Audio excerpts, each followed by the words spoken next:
Hello friends, welcome to Spoken English class. இந்த வீடியோவில் நம்ம பார்க்க போகிறது Spoken English sentences. இப்போ நம்ம ஒரு செயல் செஞ்சுட்டு இருக்கோம்னா அதை நம்ம இப்போ எப்படி சொல்லுவோம்? அதே செயலை கடந்த காலத்தில் செஞ்சா அதை நம்ம எப்படி சொல்லுவோம்? அதை இந்த வீடியோவில் நம்ம தெரிஞ்சுக்கலாம். இப்போ நான் சந்தோஷமா இருக்கேன் அப்படின்னு சொல்லணும். அதை எப்படி சொல்லலாம்? I am happy அப்படின்னு சொல்லுவோம். Happyனா சந்தோஷம். நான் மகிழ்ச்சியாக இருக்கிறேன்.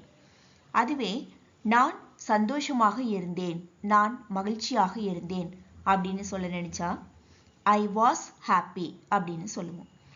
am happy அப்படிங்கிறது was happy அப்படின்னு சேஞ்ச் ஆகுது.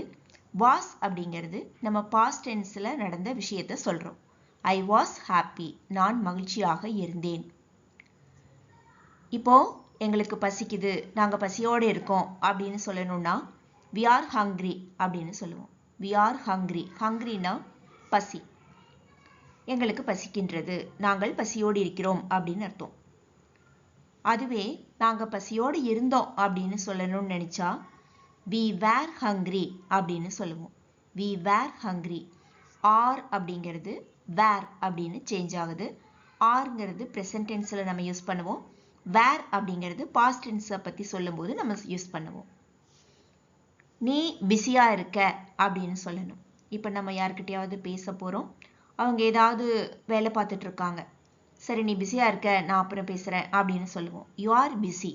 யூ ஆர் பிஸி அப்படின்னா நீ வேலை செஞ்சுட்டு இருக்க, நீ வேலையா இருக்க அப்படின்னு அர்த்தம்.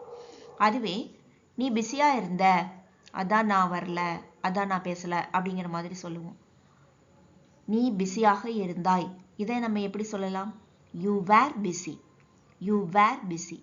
ஆர் பிஸி அப்படிங்கிறது வேர் பிஸி அப்படின்னு சேஞ்ச் ஆகுது. இப்போ ஒருத்தர் சாப்பிட்டுட்டு இருக்காங்க, அவரை பற்றி யாராவது கேட்குறாங்க, அவன் என்ன பண்ணிட்டு இருக்கான் அப்படின்னு கேட்கும்போது நம்ம என்ன சொல்லுவோம்? அவன் சாப்பிட்டுட்டு இருக்கான் அப்படின்னு சொல்லுவோம். அவன் சாப்பிட்டு கொண்டு இருக்கிறான். இதை நம்ம இங்கிலீஷில் he is eating அப்படின்னு சொல்லுவோம். he is eating அப்படின்னா அவன் சாப்பிட்டு இருக்கான் அப்படின்னு அர்த்தம். அதுவே அவன் சாப்பிட்டு கொண்டு இருந்தான், அவன் சாப்பிட்டுட்டு இருந்தான் அப்படின்னு சொல்றோம். அதாவது அவன் இப்ப சாப்பிடல, சாப்பிட்டுட்டு இருந்தான் அப்படின்னு கடந்த காலத்துல நடந்த ஒரு நிகழ்வை நம்ம சொல்றோம். அப்போ நம்ம he was eating அப்படின்னு சொல்லணும். he was eating. is eating அப்படிங்கிறது was eating அப்படின்னு சேஞ்ச் ஆகும். is அப்படிங்கிறது present tenseல யூஸ் பண்றது, was அப்படின்னா past tense verb. அவள் அழகாக இருக்கிறாள். இப்போ யாராவது பார்த்துட்டு சொல்றோம், அவ அழகா இருக்கா அப்படின்னு சொன்னா she is beautiful. she is beautiful. beautiful அழகு.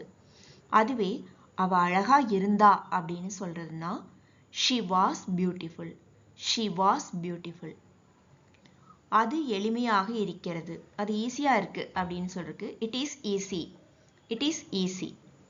அது ஈஸியா இருந்துச்சு அப்படின்னு சொல்லணும்னா it was easy அப்படின்னு சொல்லுவோம். அது எளிமையாக இருந்தது. அவர்கள் தூங்கிக் கொண்டிருக்கிறார்கள். அவங்க என்ன பண்ணிட்டு இருக்காங்க அப்படின்னு கேட்கும்போது அவங்க தூங்கிட்டு இருக்காங்க அப்படின்னு சொல்லணும்னா they are sleeping. they are sleeping. அதுவே அவர்கள் தூங்கிக் கொண்டிருந்தார்கள் அப்படின்னு கடந்த காலத்துல நடந்த நிகழ்வு சொன்னா they were sleeping அப்படின்னு சொல்லுவோம். are sleeping அப்படிங்கிறது were sleeping அப்படின்னு சேஞ்ச் ஆகுது.